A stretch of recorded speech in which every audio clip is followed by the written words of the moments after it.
Hindi lang ito sabi-sabi. Hindi ito paninira. Kasi kung paninira, hanggang dyan lang yan sa Facebook. Yung taong bayan sa mga kasong pinafile. In fact, mas gusto nila na merong mga nagpa-file ng kaso para na i-expose yung mga tiwali na opisyal.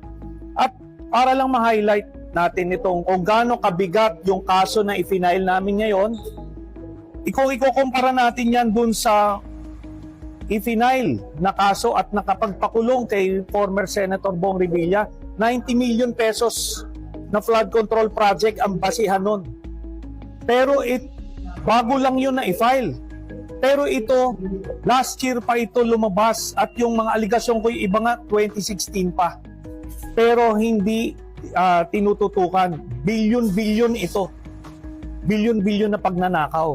At doon nga dito sa pamamagitan nito, kaya nananawagan din tayo kay Ombudsman Boying Remulla na bigyan ng atensyon itong mga kasong i-file na ito.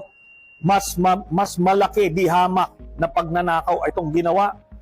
At isang paraan nito na mabuksan na rin yung mga bank accounts kasi merong memorandum of agreement ang Ombudsman with the AMLAC na kung saan lahat ng flag transactions ni Sara Duterte, Mans Carpio at iba pang mga akusado ay pwedeng makuha sa AMLAC.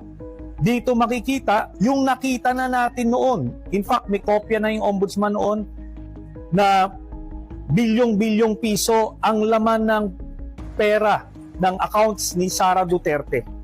At yung iba pa rito, yung daang-daang milyon dito, galing sa drug lord. Kaya yun, kailangan mabahala yung mga kababayan natin dito. Hindi lang ito sabi-sabi. Hindi ito paninira. Kasi kung paninira, hanggang dyan lang yan sa Facebook. Ito, dinala namin sa Ombudsman.